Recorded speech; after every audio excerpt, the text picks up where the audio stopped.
இது என் வாழ்வியலோட கலந்த உணவு. எந்த கொம்பாதி கொம்பனுக்கு விட்டு கொடுக்க முடியாது. எந்த கொம்பாதி கொம்பனுக்கு விட்டு கொடுக்க முடியாது.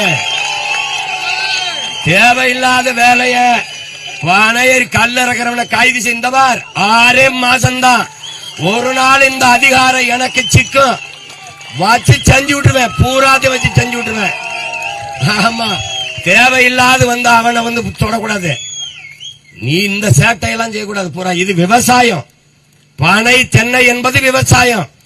50-60 ஆண்டு கால பனையை 50 ரூபாய்க்கு விற்கிற அவலம். 50 கோடி பனை இருந்த இடத்துல 5 கோடி பனை தான் இந்த நிலத்தில் இருக்கு.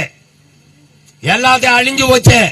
10 கோடி பல கோடி பனை திட்டம், 10 ஆண்டு பசுமை திட்டம் என்ற திட்டத்தை வைத்திருக்கிற ஒரே அரசியல் பேரியக்கம் நாம் தமிழர் கட்சி தான். நாங்க இன்னைக்கு பல்லாயிரக்கணக்கான பனை விதைகளை தூவி வருகிற எனக்கும் பின்னாடி வருகிற என் தலைமுறைக்கு நாங்கள் அதிகாரத்துக்கு வந்தபோது பனையை தென்னையை பயன்படுத்தி தொழிற்சாலைகள் அமைப்போம். 840 பயனை தருகிற உலக உயிர் பனை ஒன்றுதான். பனை என்னுடைய தேசிய மரம். அதை நான் இழக்க முடியாது. பனை அதை நினை என்பதுதான் எங்களுடைய மந்திரம். பனை அதை நினை, தாயை போல் கட்டி அணை என்பதுதான் எங்களுடைய மந்திரம். இத வந்து காலில் மது இதெல்லாம் சொல்லக்கூடாது. இங்க சில மேதைகள் என் தம்பி எல்லாம் ஜரம் பாருங்க, பனையிலிருந்து பனஞ்சாறு வரும், அதுல ஏதாவது கலந்தாத்தான் கல்லாகும். Albert Einstein, Thomas Alva Edison கண்டுபிடிச்சிருக்காங்க. இவங்க எல்லாம் டே நான் வென்று வந்து இதே பனையில கட்டி வச்சு வெளுக்கிறேன்டா. டே ஐயோ பயலுகளா, சேட்டை ஒருத்த வாத்தியாரு, ஒருத்த பேராசிரியர், ஒருத்த முதலமைச்சர். பனி இனிக்குதா சக்கர கொடிகளா? நாட்டை இவங்க கிட்ட கொடுத்தா விளங்குமாடா. விளங்குமா? என் ஊர்ல கல்ல இருக்கணும் சொந்தக்காரன் புறம் பிடிச்சிட்டு போயிட்டான். போலீஸ் ஸ்டேஷனே இருக்காதுன்ட்டேன். தகர்த்தெறிஞ்சிடும் பார்த்துக்கிட்டேன். வேற ஏதாவது வேலை செய்ய. இப்ப ஒவ்வொன்னா செய்யறேன். கல்லை விஷம் என்கிறார்கள்.